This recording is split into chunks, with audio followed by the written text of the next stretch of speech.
بہت زمانے پہلے کی بات ہے، ایک ایسی سلطنت تھی جہاں سورج کبھی نہیں نکلتا تھا۔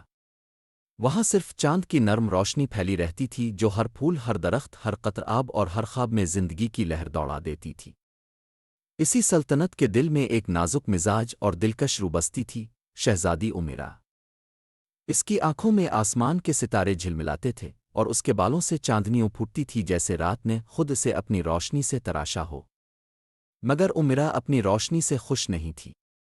وہ اس نور سے خوف کھاتی تھی جس نے اسے سب سے منفرد بنا دیا تھا۔ رعایا اسے صرف اس کی چمک کی وجہ سے چاہتی تھی، نہ کہ اس کے دل کی نرمی کے لیے۔ وہ لوگوں کے سامنے مسکراتی مگر تنہائی میں آنسو بہاتی۔ وہ چاہتی تھی کہ کاش ایک رات کے لیے ہی صحیح وہ عام انسان بن جائے۔ ایک شام جب چاند گرہن میں ڈوب گیا تو امیرا کی چمک اچانک غائب ہو گئی۔ سلطنت میں ہاہاکار مچ گیا، باغ سوکھ گئے، دریا مدھم ہو گئے اور آسمان پر ستارے بجھنے لگے۔ لوگ فریاد کرنے لگے کہ شہزادی روشنی واپس لے آئے، مگر وہ خود بے بس تھی۔ تب امیرا نے محل چھوڑ دیا۔ عام لباس پہن کر وہ جنگلوں، پہاڑوں اور بستیوں میں نکل گئی۔ اپنی روشنی کے بغیر اس نے بھوک، سردی اور تنہائی کا سامنا کیا، مگر پہلی بار اس نے محسوس کیا کہ لوگ اب اسے اس کی چمک نہیں بلکہ اس کی نیکی کے سبب پہچانتے ہیں۔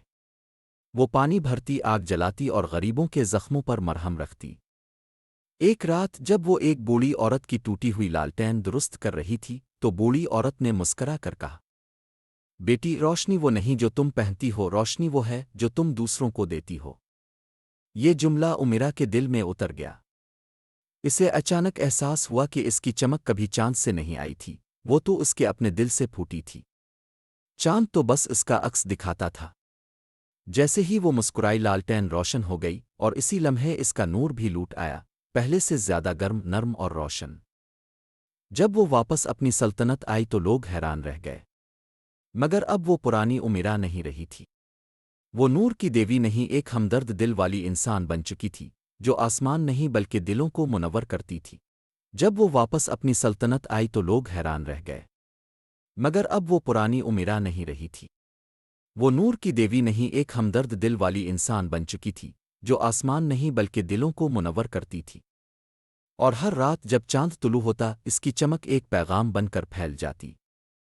سب سے چھوٹی روشنی بھی بھٹکی ہوئی روح کو گھر کا راستہ دکھا سکتی ہے۔ لونارا کے لوگ اب اندھیرے سے نہیں ڈرتے تھے کیونکہ انہوں نے سیکھ لیا تھا کہ اصل روشنی انسان کے دل سے نکلتی ہے۔ چاند اب تعریف کے لیے نہیں چمکتا تھا بلکہ یاد دلانے کے لیے کہ مہربانی اور محبت ہی روشنی کی اصل صورت ہے۔ اور جب رات کی خاموشی چھا جاتی تو ستارے سرگوشی کرتے کہ محبت ہی روشنی کی سچی شکل ہے۔ اصل روشنی کامل ہونے سب سے زیادہ چمکنے میں نہیں بلکہ دوسروں کے دلوں میں امید، گرمی اور محبت بانٹنے میں ہے۔ انسان کا نور اس کے چہرے لباس سے نہیں بلکہ اس کے کردار، احساس اور روئی سے پہچانا جاتا ہے۔ جب ہم کسی کے دکھ میں شریک ہوتے ہیں، کسی کے زخم پر مرہم رکھتے ہیں یا کسی بھٹکے ہوئے دل کو تسلی دیتے ہیں تو دراصل ہم اپنے اندر کی روشنی کو جگا دیتے ہیں۔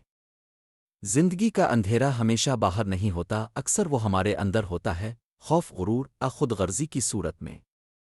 لیکن جس دن ہم دوسروں کے لیے جلنا سیکھ جائیں، ہم خود بھی روشن ہو جاتے ہیں۔ اور وہ روشنی جو محبت اور خلوص سے جنم لے، اسے نہ وقت بجھا سکتا ہے، نہ قسمت۔ کیونکہ حقیقی روشنی وہ نہیں جو آنکھوں کو کرے بلکہ وہ ہے جو دلوں کو راستہ دکھائے۔